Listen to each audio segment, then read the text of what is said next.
দর্শক, Iran Israel যুদ্ধের সর্বশেষ আপডেট নিয়ে এসেছি আমি জীবন রহমান।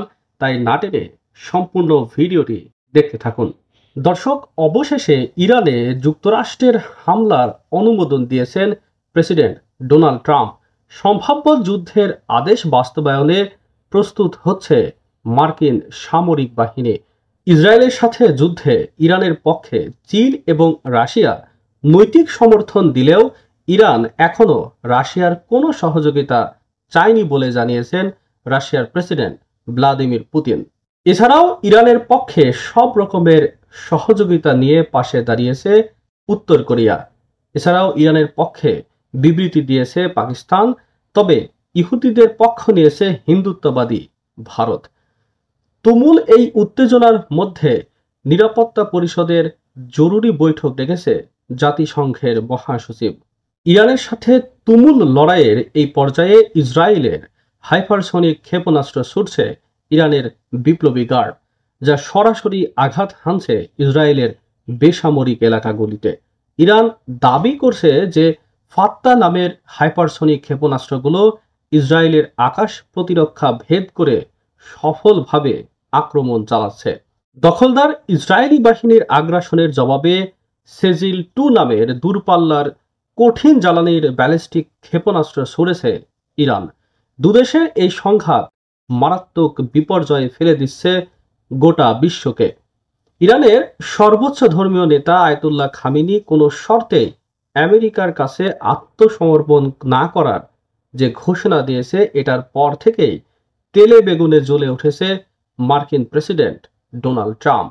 শীর্ষ উপদেষ্টাদের সঙ্গে নিয়ে বৈঠক ডেকে ইরানে আমেরিকার সামরিক অভিযানের অনুমোদন দিয়েছেন প্রেসিডেন্ট ট্রাম্প।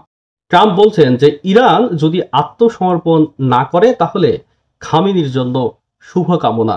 আমি ইরানে হামলা করতে পারি, আবার নাও করতে পারি। ইরানকে নিঃশর্ত আত্মসমর্পণের দাবি জানাচ্ছি।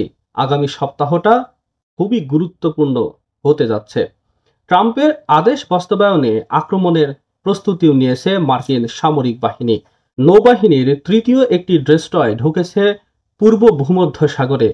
আরও একটি এয়ারক্রাফট ক্যারিয়ার স্ট্রাইক গ্রুপ পাঠানো হচ্ছে আরব সাগরে। ইসরায়েলের পাশে থাকার জন্য ট্রাম্পকে ধন্যবাদ জানিয়েছেন বেনিয়ামিন নেতানিয়াহু।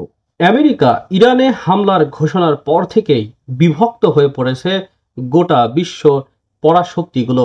ইসরায়েলের আক্রমণ থেকে নিজ দেশের নাগরিকদেরকে বাঁচাতে তেহরানে অপারেশন সিন্ধু শুরুর ঘোষণা দিয়েছে ভারত। অন্যদিকে ইরানের পক্ষ নিয়ে সরাসরি বিবৃতি দিয়েছে আরও দুটি পরাশক্তি। একটি হলো উত্তর কোরিয়া, আরেকটি হচ্ছে পাকিস্তান। ইরানের ওপর ইসরায়েলের হামলাকে মানবতার বিরুদ্ধে অপরাধ বলে উল্লেখ করেছে দেশ দুটি। ইরানে আমেরিকার আগ্রাসন পরিকল্পনার বিরুদ্ধে তীব্র প্রতিক্রিয়া দেখিয়েছে চীন। যুক্তরাষ্ট্র ছাড়া বিশ্ব আরও বেশি নিরাপদ বলে টুইট করছেন প্রেসিডেন্ট শি জিনপিং। এছাড়াও ইরানের পক্ষে নৈতিক সমর্থন আছে চীন এবং রাশিয়ার, তবে ইরান এখনও মস্কোর কোনো সহায়তা চাননি বলে জানিয়েছেন প্রেসিডেন্ট পুতিন। এদিকে মধ্যপ্রাচ্যের আঞ্চলিক দুই শত্রু দেশের মধ্যে যে সামরিক উত্তেজনা চলছে, এতে বেশ উদ্বিগ্ন জাতিসংঘের মহাসচিব।